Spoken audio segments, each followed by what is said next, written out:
സംസ്ഥാനത്ത് തെരഞ്ഞെടുപ്പിന് ഇനി 5 ദിവസം കൂടിയേ ബാക്കിയുള്ളൂ. വോട്ട് ഉറപ്പിക്കാനുള്ള ശ്രമത്തിലാണ് എല്ലാ മുന്നണികളും. എൻഡിഎ ക്യാമ്പിന് ആവേശം പകരാൻ പ്രധാനമന്ത്രി നരേന്ദ്രമോദി ഇന്ന് വീണ്ടും കേരളത്തിലെത്തുകയാണ്. വൈകിട്ട് 5-ന് തിരുവനന്തപുരത്ത് കിള്ളിപ്പാലം മുതൽ കരമന വരെ റോഡ് ഷോ നടത്തും. തിരുവല്ലയിലും പൊതുപരിപാടിയുണ്ട്. FCRA നിയമ ഭേദഗതി അടക്കമുള്ള വിവാദങ്ങളിൽ പ്രധാനമന്ത്രി എന്ത് പറയുമെന്നതിലാണ് ആകാംക്ഷ. ഡാൻ കുര്യൻ ചേരുന്നുണ്ട് കൂടുതൽ വിവരങ്ങളുമായി. Dan, good morning. Dan, BJP താമര വിരിയുമെന്ന് പ്രതീക്ഷിക്കുന്ന ഒരിടമാണ് തിരുവനന്തപുരം. അവിടേക്ക് പ്രധാനമന്ത്രി എത്തുമ്പോൾ പ്രധാനമന്ത്രി എന്ത് പറയുമെന്നുള്ളതിന് കാതോർക്കുകയാണ് ഇപ്പോൾ രാഷ്ട്രീയ കേരളം. അതുപോലെ തന്നെ സ്വർണ്ണക്കൊള്ള അടക്കമുള്ള വിഷയങ്ങളിൽ മോദിയുടെ പ്രതികരണം എന്താകും എന്നുള്ള ഒരു കാത്തിരിപ്പിലാണിപ്പോൾ കേരളം.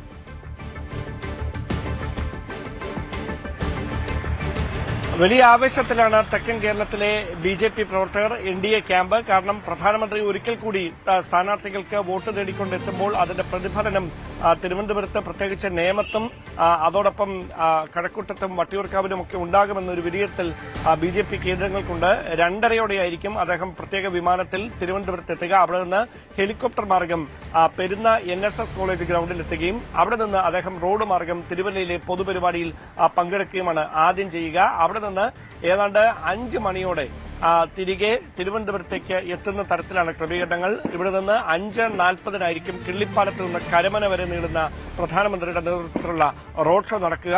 നഗരം മുഴുവൻ ഇതിനോടകം തന്നെ പോലീസിന്റെ വലിയ സുരക്ഷാ വലയത്തിലാണ്.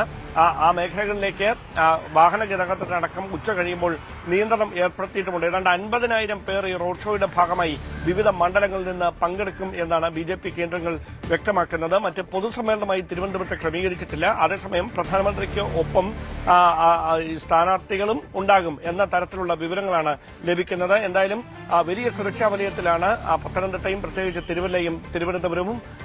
തെരഞ്ഞെടുപ്പിന് ദിവസങ്ങൾ മാത്രം ബാക്കി നിൽക്കുന്നതിനിടയിൽ പ്രധാനമന്ത്രി വീണ്ടും കേരളത്തിലേക്ക് എത്തുമ്പോൾ വിവാദ വിഷയങ്ങളിൽ, തെരഞ്ഞെടുപ്പിനുമായി ബന്ധപ്പെട്ട ഏറ്റവും കൂടുതൽ ചർച്ചയായ വിവാദ വിഷയങ്ങളിൽ പ്രധാനമന്ത്രി നരേന്ദ്രമോദിയുടെ ഭാഗത്തു നിന്ന് ഉണ്ടാകാൻ പോകുന്ന പ്രതികരണങ്ങൾ രാഷ്ട്രീയമായി വലിയ തരത്തിൽ ചർച്ചകൾക്ക് വഴിവെക്കുമെന്ന കാര്യത്തിൽ സംശയമൊന്നും വേണ്ട. സ്വർണ്ണക്കൊള്ള അടക്കമുള്ള കാര്യങ്ങൾ അദ്ദേഹം വീണ്ടും ചർച്ചയായി ഉന്നയിക്കുമോ? ശബരിമല വിഷയത്തിൽ മറ്റെന്തെങ്കിലും പ്രസ്താവനകൾ പ്രധാനമന്ത്രിയുടെ ഭാഗത്തു നിന്ന് ഉണ്ടാകുമോ എന്നതാണ് അറിയാനുള്ളത്. അതോടൊപ്പം FCRA ഭേദഗതിയുമായി ബന്ധപ്പെട്ട കഴിഞ്ഞ ദിവസം കിരൺ റിജിജുവുമായി ക്രൈസ്തവ സഭാ പ്രതിനിധികൾ നടത്തിയ ചർച്ചയിൽ ആശ്വാസകരമായ വിവരങ്ങളാണ് പിന്നീട് പുറത്തുവരുന്നത് എന്നാണ് സഭാ തലവന്മാരൊക്കെ വ്യക്തമാക്കുന്നത്. അതായത് ഈ സഭയുടെ സെഷനിൽ ആ ബില്ല് പാസാക്കില്ല എന്ന് അദ്ദേഹം ഉറപ്പ് നൽകിയതായും അടുത്ത തവണ, അതായത് വിശദമായ കൂടിയാലോചനയ്ക്ക് ശേഷം ആശങ്ക പരിഹരിച്ചുകൊണ്ട് മാത്രമേ FCRA നിയമം ഭേദഗതി നടപ്പിലാക്കിയുള്ളൂ എന്ന് ഉറപ്പ് നൽകിയതായാണ് കിരൺ റിജിജുവും അതോടൊപ്പം തന്നെ സഭാ പ്രതിനിധികളുമൊക്കെ വ്യക്തമാക്കിയിരിക്കുന്നത്. അങ്ങനെയെങ്കിൽ അതുമായി ബന്ധപ്പെട്ട പ്രധാനമന്ത്രി ഈ ആശങ്കകൾ അകറ്റാനായി ഏതെങ്കിലും പ്രതികരണങ്ങൾ നടത്തുമോ എന്നതും